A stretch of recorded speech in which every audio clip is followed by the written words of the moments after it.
გამარჯობა, მოგესალმებით ტელეკომპანია გურჯანის სტუდიიდან. დღევანდელი გადაცემის თემა იქნება მეცხოველეობის დარგში არსებული მდგომარეობა და გამოწვევები. ვისაუბრებთ რა არის საჭირო დარგის განვითარებისთვის, როგორ უნდა გახადონ ფერმერებმა ცხოველები უფრო პროდუქტიული. რამდენად მნიშვნელოვანია საკობის ასორტიმენტი და ხარისხი და რა უნდა გაითვალისწინონ ულუფის შერჩევისას. როგორ უნდა ებრძოლონ ფერმერები გადამდებ და არ გადამდებ დაავადებებს, რათა ცხოველი არ დასნეულდეს. ამ და სხვა მნიშვნელოვან კითხვებზე პასუხებს ჩვენი გადაცემიდან შეიტყობთ. გადაცემის სტუმრები არიან გიული, გოგოლი, სოფლის მეურნეობის მეცნიერებათა დოქტორი, საქართველოს აგრარული უნივერსიტეტის სრული პროფესორი და გურამ მელქაძე, კომპანია ინვეტის მეცხოველეობის მიმართულების ხელმძღვანელი. დიდი მადლობა, რომ ჩამოგზავნით თბილისიდან და იღებთ ჩვენს გადაცემაში მონაწილეობას. ბატონო გურამ, პირველი კითხვა მექნება თქვენთან. რეგიონის მაგალითზე, როგორი არის მეცხოველეობის დარგში არსებული მდგომარეობა და რა ფაქტორები განაპირობებს ამ დარგის განვითარებას? მოგესალმებით. მნიშვნელოვანია ითქვას, რომ კახეთი მეცხოველეობის განვითარების მხრივ ხელსაყრელი რეგიონია.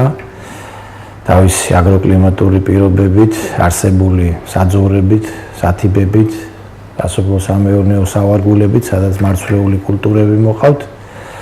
ამასთან ერთად დედაქალაქთან სიახლოვეც ჩემის აზრით ძლიერ მხარეს წარმოადგენს რეგიონისთვის. რაც შეეხება დარგში არსებულ მდგომარეობას, როგორც რეგიონის ჭრილში, ასევე სრულიად საქართველოში,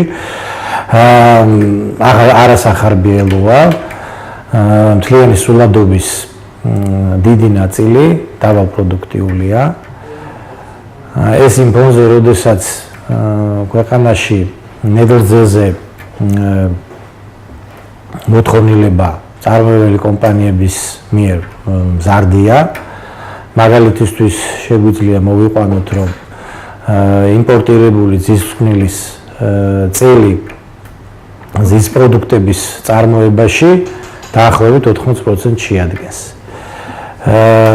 დაახლოებით იგივე სიტუაცია გვაქვს ცოცხალ პირუტყვთან მიმართებაში, სადაც მიწოდება მოთხოვნის ბალანსი არ არის დაბალპროდუქტიულობიდან გამომდინარე. ვიცით, რომ ბოლო წლებში საგრძნობლად გაიზარდა ექსპორტი ცოცხალი პირუტყვის აზერბაიჯანში, საუდის არაბეთში, ირანში და ასე შემდეგ. რაც შეეხება მეურნეობის დარგს, ღორის ხორცით თვითუზრუნველყოფის სერიოზული დანაკლისი გვაქვს.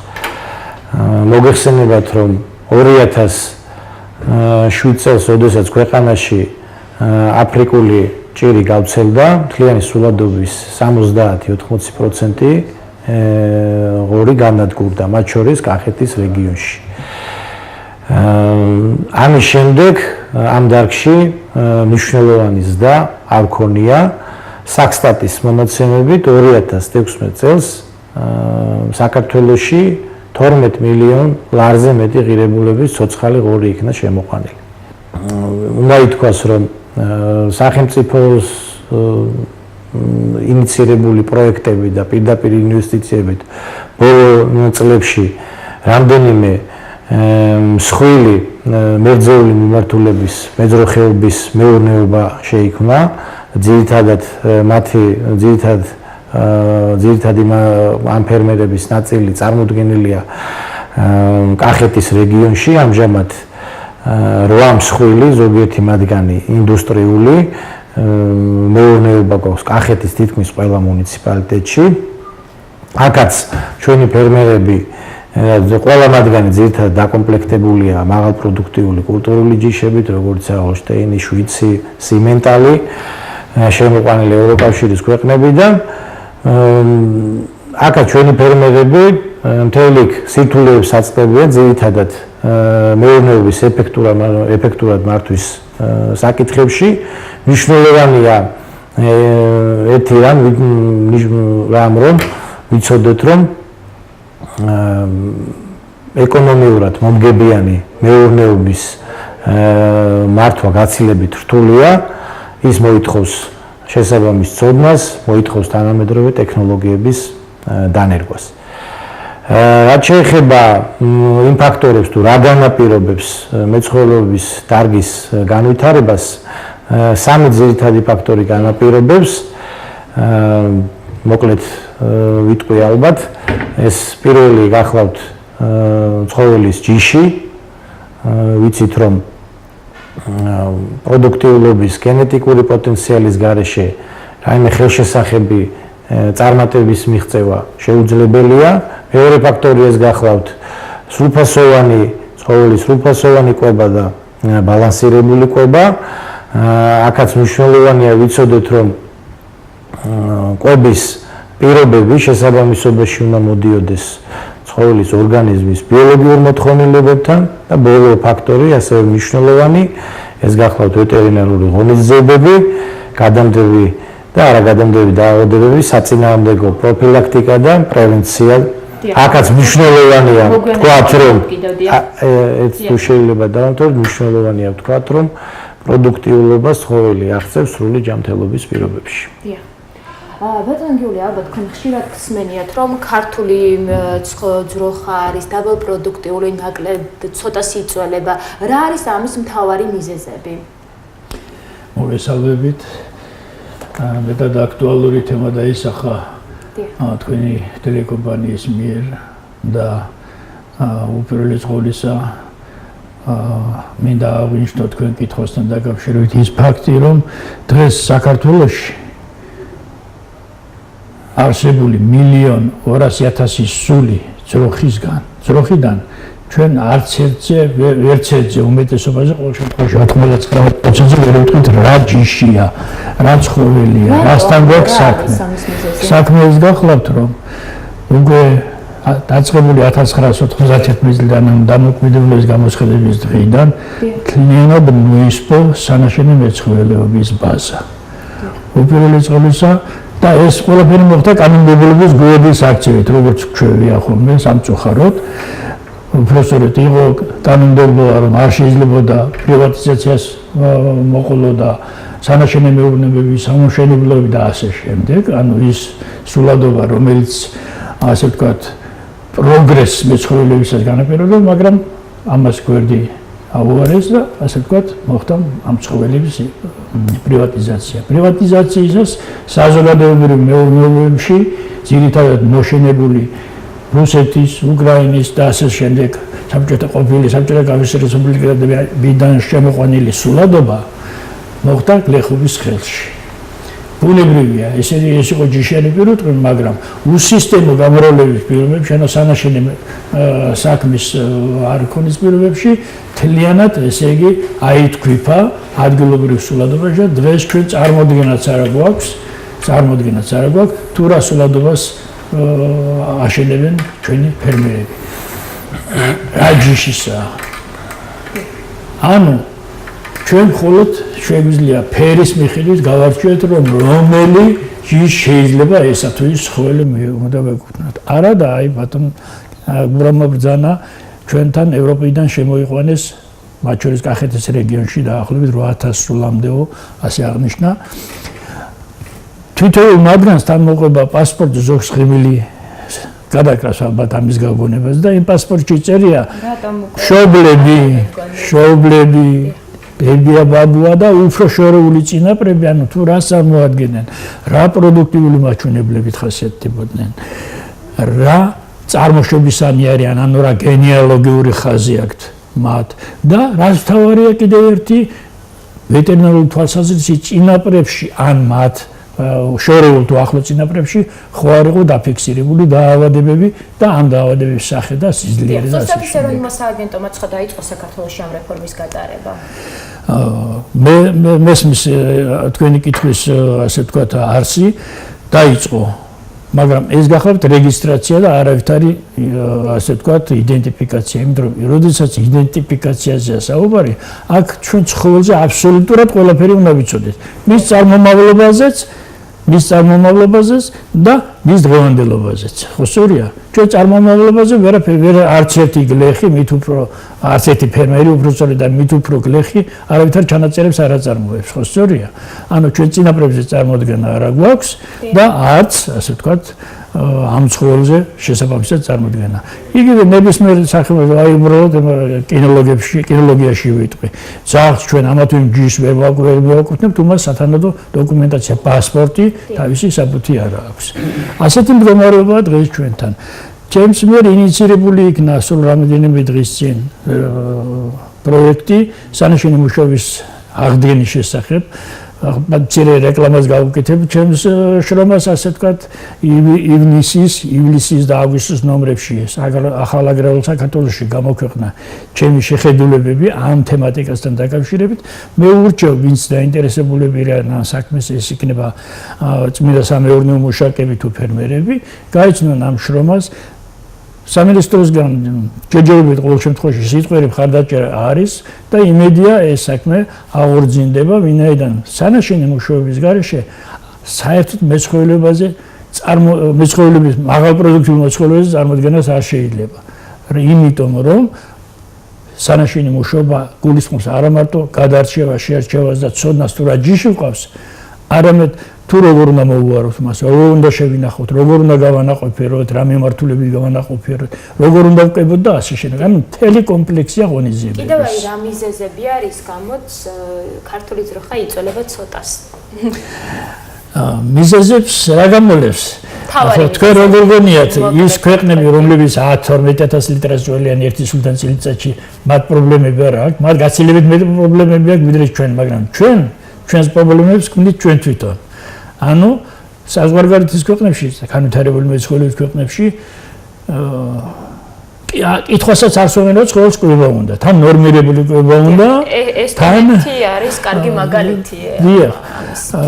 და ჩვენთან როგორ არის? მოზოგულად კვება, ანუ ზომიერად, ანუ ეყოფა ეს, ვთქვათ, 1 ტონათივა, ტონა ნახევართივა გამოზამთრებას, აი ესე სვამენ გლეხების აგრეთ. უფრო მეტად მე გეტყვით, საერთოდ სარძოვო მეცხოველეობაში საკვების ასორტიმენტი, ცხოველებშიც მიცემული საკვების ასორტიმენტი გაცილებით უფრო მრავალფეროვანი უნდა იყოს, ვიდრე ვთქვათ სახორცე მეძროხეობაში. იქ სულ სხვა მიმართულება, აქ ცხოველი, იქ აგროვებს ცხოველი, აქ გასცემს ცხოველი. თავისი ორგანიზმის ხარჯეთს. დედის ორგანიზმი ისე არის მოწყობილი, რომ ის რძევს ხო იძლევა შვილისთვის, არა, თავის ორგანიზმიდან გასცემს იმ ნივთიერებებს, რომელსაც ვერ ღებულობს ულუფიდან. ბატონო გიული, როგორ უნდა იზრუნოს ფერმერმა ცხოველზე, რომ გახდეს უფრო პროდუქტიული? აი რა შესაძლებლობები არის კახეთში და ზოგადად მთლიანად საქართველოში? უპირველეს ყოვლისა, მნიშვნელობა აქვს, როგორც აღნიშნეთ, კვების პირობებს. არ შეიძლება მხოლოდ თივით მეწველი ფური შეინახოთ, ან საძოვრის იმედზე მეწველი ფური შეინახოთ. რატომ? ეს ჯერ ერთი, ეს არის ანუ ერთსახოვანი კვება. რა დროსაც ცხოველი ვერ იღებს ყველა იმ საყვათო ნივთიერებებს, რაც აუცილებელია რძის წარმოსაქმნელად, თქვა ამ შემთხვევაში ვლაპარაკობ. ძროხის ბალანსი, ფურის ულუფა ბალანსდება 24 მაჩვენებლით. სხვადასხვა საკვებში ყველა ეს შემადგენელი კომპონენტები სხვადასხვა რაოდენობითაა, მაგრამ არა იმდენი იმ დოზით, რა დოზითაც ეს სჭირდება ცხოველს. ამიტომ ჩვენ ამ საკვებთან ნაკრებიდან უნდა შევადგინოთ ისეთი ულუფა, რომელიც უზრუნველყოფს ცხოველის ნორმირებულ, დეტალიზირებულ კვებას. ანუ ყველა საყვათო ნივთიერებები დააკმაყოფილებს ორგანიზმს, რაც საშუალებას მისცემს ცხოველს მეტი რაოდენობით პროდუქცია მოგვცეს. აი ეს არის ერთ-ერთი პრობლემა. გარდა ამისა, ახლა მოდით ასე პირდაპირ ვთქვათ, ყველამ ჩვენ ფერმაში ჩავიხედოთ, თუ გნებათ იმ ერთ მარჩენელის შენახვის პირობებში ჩავიხედოთ. რა ხდება? ნებისმიერ ფერმაში, ნებისმიერ ოჯახურ მეურნეობის საძროხეში რო შეხვიდეთ, დილით თვალს ვერ გაახელთ. ისეთი სუნია, ისეთი მდგომარეობა, ისეთი სიტუაცია არის. ეს არა მარტო ასე ვთქვათ, ცხოველისთვის არის ცუდი, არამედ იმ პროდუქციისთვის არის, იმიტომ რომ ჩვენ ამ შემთხვევაში ვღებულობთ პროდუქციას, რომელიც ასე ვთქვათ, ყოველგვარ სტანდარტებს ასე ვთქვათ, სილდება, ანუ ვერ აკმაყოფილებს ვერც ერთ სტანდარტულ მოთხოვნას. ვერც ასე ვთქვათ დაბინძურების მხრივ, ანუ მიკრობიულ დასენიანობის მხრივ, ასევე მექანიკური დაბინძურების თვალსაზრისით. ეს არის ერთ-ერთი ყველაზე მნიშვნელოვანი პრობლემა. ანუ ჩვენთან საძროხეები შენდება, უпростоრეთ ბინებს, ცხოველებს უშენებენ არა ნორმების გათვალისწინებით, არამედ პირადი შესაძლებლობებიდან გამომდინარე, რაც არავითარ შემთხვევაში არ შეიძლება. ეს გახლავთ ერთ-ერთი ყველაზე მნიშვნელოვანი. შემდეგ ყველა ერთ-ერთი საყურადღებო არის ზამთრის საკვებიდან ზაფხულის შენახვაზე სისტემაზე გადასვლა. ჩვენ ხშირად ასე ვაკეთებთ, რომ ზამთარი გავიდა, მინდორში ბალახი მოვიდა და გაუშვებთ ცხოველებს. რაც რა თქმა უნდა, ერთ მხრივ მისაღებია ცხოველის ვინაიდან ამ შემთხვევაში ის იღებს ისეთ საკვებს, რომელიც ადვილად მოინლება მეორე მისი ორგანიზმის მიერ. მაგრამ მეორე მხრივ რა ხდება? ადვილად მონელებადი შაქრები იწვევენ ცხოველის სუსტ ინტოქსიკაციას. რის შედეგადაც საკვების დიდი ნაწილი, საყოველთაო ნივთიერების დიდი ნაწილი არა პროდუქციაზე მიდის, არამედ განიდება ორგანიზმიდან. ეს არის ერთ-ერთი და პირველ იგივე ზაფხულის საკვებიდან ზამთრის საკვებზე გადასვლას. დიახ, უფრო რთულად რო ვისაუბროთ საკვების ასორტიმენტზე, ფერმერებს რომ ურჩიოთ, რა უნდა გაითვალისწინონ უფრო დეტალურად ულუფის შერჩევისას? აუცილებელი არის მეწვევის ულადობის შენახვისას ცხოველს ზამთრისათვის დაამზადოს სილოსი, სენაჟი ან სილაჟი. ანუ ეს არის სილოსის და სენაჟის შორის, ასე ვთქვათ, ასეთი დასახელების საკვები პროდუქტია. რომელიც ესე ვთქვათ, არამატო დადებითად მოქმედებს როგორც საყოველთაო ნივთიერების დიდარი ბალანსის მქონე, არამედ სხვა საკვებსაც, რომელსაც მიიღებს, ის უკეთესად მოინელებს ამ კომპლექსში მიიღებისას. დაახლოებით წელიწადში ერთ სულზე, ერთ ფურზე, რომლის წველადობა არის დაუშვათ 12-15 კილოგრამი, რაც ჩვეულებრივი მოვლენაა ჩვენს დღევანდელ სინამდვილეში, ასეთ ფურზე ჩვენ დაგჭირდება არანაკლებ ტონა ნახევარი, 2 ტონა სილოსის დამზადება სეზონის, ზამთრის სეზონის გასავლელად. გასაგებია რა. დიახ.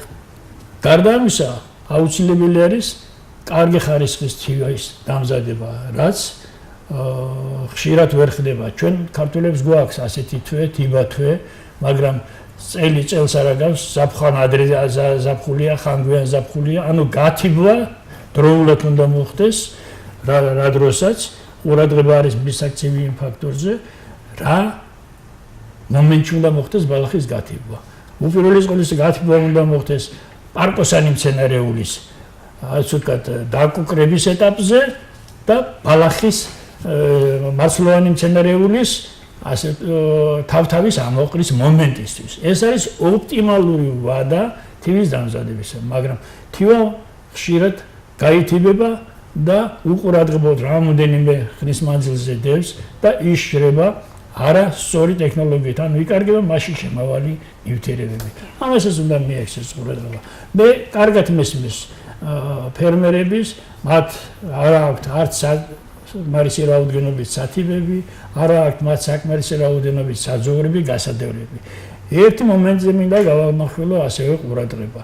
საძოვრის გამოყენებისას ჩვენთან არის თავისუფალი ძოვების ტექნოლოგია გამოყენებული. რას ნიშნავს? გაუშვებენ საძოვარზე, თუ წყემს ეყავს ის უბრალოდ ყურადღებას აქცევს ამ ცხოველებს, თუ არ აყავს სოფელს ხანდახან უბანს თვითონ წყებს ეყავს, თუ არ აყავს წყებში, მაშინ ის თავისუფლად მოძრაობს მისი სრულისამებრ. არადა ამის შედეგად ჩვენ დაახლოებით 20%-მდე საკვებს კარგავთ მინდორში. ითელება ის ცხოველის გადაადგილებას. ამის სანაცვლოდ ზოოტექნიკურმა მეცნიერებამ შემოიღო ეგრეთ წოდებული ნაკვეთ მორიგობითი ძოვების წესი. რას ნიშნავს ნაკვეთ მორიგობითი? ფართობს ყოფენ რამოდენიმე ნაკვეთად, მაშინ შეუშვებენ გარკვეული რაოდენობის სულადობას. 5-7 დღის შემდეგ გადაყვათ მეორე ნაკვეთში, შემდეგ მესამე და ასე შემდეგ, დაახლოებით 30 დღის შემდეგ ცხოველები უბრუნდებიან პირველ ნაკვეთს, რა დროსაც რა ამ ხნის განმავლობაში უბრალოდ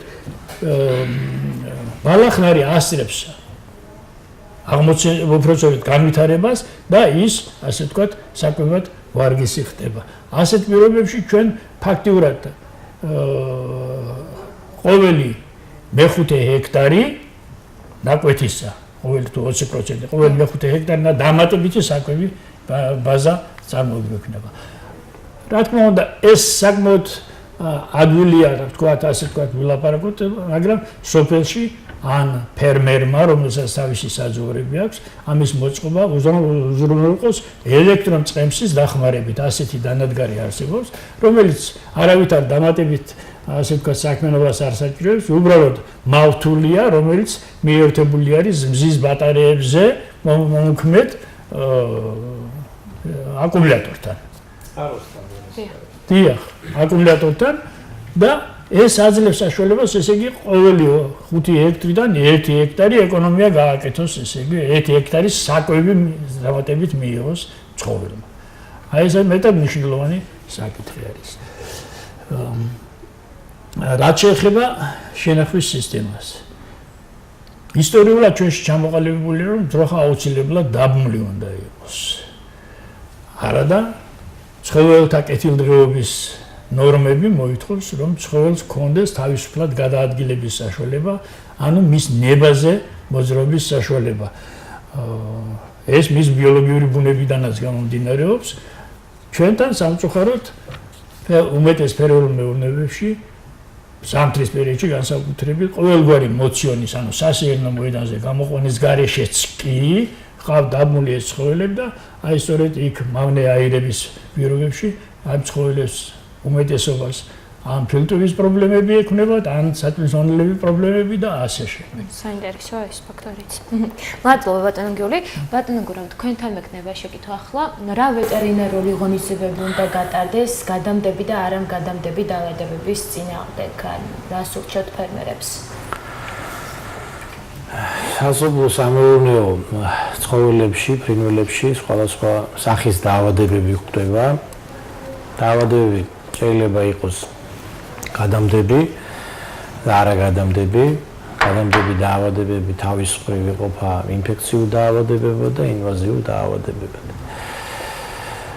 მეცხოველეობის დარგის განვითარებისათვის მნიშვნელოვანია ვეტერინარული ღონისძიებების დროული გატარება. ამისათვის უნდა არსებობდეს გასატარებელი პროფილაქტიკური ღონისძიებების გეგმა, პროგრამა, სადაც გათვალისწინებული იქნება ეპიზოდიური სიტუაცია, სეზონურობა, მომთაბარეობა და ასე შემდეგ. მომთაბარეობის შემთხვევაში აუცილებელია პროფილაქტიკური ღონისძიებების გატარება პირუტყვის გადარეკვამდე ერთი თვით ვენახევრით ადრე. ვაქცინაცია საუკეთესო გზა, რათა თავიდან ავიცილოთ პირუტყვის დაინფიცირება და დაავადების გავრცელება. ვაქცინაცია ძირითადად ტარდება გაზაფხულზე და შემოდგომაზე. ჩვენი ქვეყნის შესაბამისი სამსახური სახელმწიფო ბიუჯეტის დაფინანსებით პირუტყვის ცვლის რამდენიმე დაავადებაზე, ჯილეხი, თურქული, ბრუცელოზი, ნოდულარული დერმატიტი, თხისა და ცხვრის ყვავილი, დანარჩენ დაავადებებზე ცხოველის ვაქცინაცია უნდა ჩაატაროს ცხოველის პირუტყვის მეპატრონემ, ფერმერმა, ვეტერინარი ექიმის დახმარებით, როგორიც არის პასტერელოზი, კლოსტრიდიოზული ინფექციები, გულისხმობთ აქ ემკარს, ბრაძოც, ინფექციურ ენტეროტოქსემიას, ასევე მეურნეობაში ორის ჭირი, წითელი ქარი. ამის გარდა მაღალპროდუქტიული კულტურული ჯიშებით დაკომპლექტებული მეურნეობებისთვის ასევე აუცილებელია ამ დაავადებების გარდა ვაქცინაცია ჩავატაროთ კუჭნაწლავისა და სასუნთქი გზების ინფექციებზე, როგორიც არის კოლიბაქტერიოზი, სალმონელოზი, რინოტრაქეიტი, პარაგრიფი, მსხვილირქოსანი პირუტყვის დიარეა და ასე შემდეგ. აქ ერთი მნიშვნელოვანი ფაქტორია, უნდა ვიცოდეთ, რომ რაც უფრო მაღალია პროდუქტიულობა, მით უფრო დაბალია რეზისტენტულობა, ანუ ორგანიზმის გამძლეობა გარემო პირობების მიმართ. აქვე მინდა აღვნიშნო ის, რომ ცხოველთა ჯანმრთელობის უზრუნველსაყოფად აუცილებელია სრულმასშტაბიანი და სრულყოფილი პროფილაქტიკული ვაქცინაციის ჩატარება. რაც შესაბამისად მოითხოვს კომპლექსურ მიდგომას შესაბამისი სტრუქტურების, ფერმერების, მოსახლეობის ჩართულობით. ამიტომ ყველა ფერმერმა, ყველა სოფლის მცხოვრებმა, ვისაც პირუტყვი ყავს, აქტიურად უნდა მიიღოს მონაწილეობა ცხოველთა დაავადებების საწინააღმდეგო ღონისძიებების განხორციელებაში. რაც შეეხება ინვაზიურ დაავადებებს, ინვაზიურ დაავადებებიდან ძირითადად გავრცელებულია ჰელმინთოზური დაავადებები, რომლებიც ძირითადად მოზარდ ცხოველს აინვაზირებენ.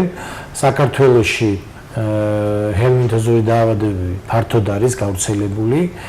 აქ ერთი ძალიან მნიშვნელოვანი ფაქტია, რომ იცოდნენ ჩვენმა ფერმერებმა, ცხოველის ორგანიზმის სასიცოცხლო ორგანოებში ლოკალიზებული განვითარების სხვადასხვა ეტაპზე მყოფი ჰელმინთების განადგურება და მოსპობა ძალიან მნიშვნელოვანი საკითხია და ამიტომ ამ დარგისში მოღვაწე ყველა ფერმერმა თერაპიისა და პროფილაქტიკისათვის აუცილებლად უნდა გამოიყენოს ეფექტური ანტიჰელმინთური პრეპარატები. მადლობა. დღევანდელი გადაცემა რა შევაჯამოთ ბატონო გიული, მოკლედ რას ურჩევთ ფერმერებს? რა გაითვალისწინებთ? რა თქმა უნდა, პრობლემები, გაცილებით ბევრია, კიდევ ფერმერთა შესაძლებლობები, მაგრამ აუცილებელი არის ეტაპობრივად ამ საკითხებზე ცოდნის გაღრმავება უპირველეს ყოვლისა, ანუ ცოდნა იმისა თუ რა პირობები უნდა შეექმნას ცხოველებს, როგორ უნდა ვკვებოთ ისინი, როგორ მოვაშენოთ ისინი და ასე საფეხური გავლით აუცილებელი არის ჩვენი მეცხოველეობის ფერმის დაყენება. პრობლემა ამას აქ ამ სექტორში იმაში მდგომარეობს, რომ ჩვენში უпростоრეთ საქართველოს მეცხოველეობაში ზოგადად რო ველაპარაკობ 380,000 კაცზე მეც ან ოჯახზე მეც მოდით ასე ვთქვათ ყავს ძროხეული. ანუ უმეტეს მათგანს კი ყავს 1, 2, 3. საქსტატის მონაცემებით ამბობთ? საქსტატის მონაცემები არის, ახლა ამ საქსტატის მონაცემები შეიძლება ვიკამათოთ, არწირის მონაცემები არის 2014 წლის და აი ესეთი მდგომარეობა არის. კახეთში მაგალითად ის ადამიანები, რომელსაც ყავს 10 სული და უფრო მეტი რაოდენობის ძროხა, არის სულ 9%. თელი სულადობის 9% არის შედარებით ეს სრულ ფერმერულ მეურნეობაში. დანარჩენი 2-3 სული. მით უფრო მეწველი სულადობა გაცილებით ნაკლები არის, რა თქმა უნდა. აქ ერთ-ერთი გზა და საშუალება არის ალბათ კოოპერაცია. სამწუხაროდ ჩვენი გლეხობა არსულის მძიმე გამოცდილებიდან გამომდინარე არ მიდის ამაზე, მე მესმის ყველაფერი მათი ასე ვთქვათ ისინი ხედავენ გარკვეულ საფრთხეებს, მაგრამ მე იმედი მაქვს, რომ ეს პროექტის განხორციელება და ჩვენი სოფლის მეურნეობის სამინისტრო უფრო საკანონმდებლო ორგანო და პლუს სოფლის მეურნეობის სამინისტრო ამ საკითხს აყენებს იმდენგვარით, რომ ყოველგვარი საშიშროება, ყოველგვარი საფრთხეები მოესპობა ჩვენ გლეხებს ამ თვალსაზრისით. დიდი მადლობა ასეთი საინტერესო რჩევებისთვის. მადლობა რომ ჩვენს გადაცემაში მიიღეთ მონაწილეობა. მე მაყურებელს შევახსენებ, რომ ჩვენი სტუმრები იყვნენ გიული გოგოლი, სოფლის მეურნეობის მეცნიერებათა დოქტორი, საქართველოს აგრარული უნივერსიტეტის სრული პროფესორი და გურამ მელქაძე, კომპანია ინვეტის მეცხოველეობის მიმართულების ხელმძღვანელი. ნახვამდის. მადლობა.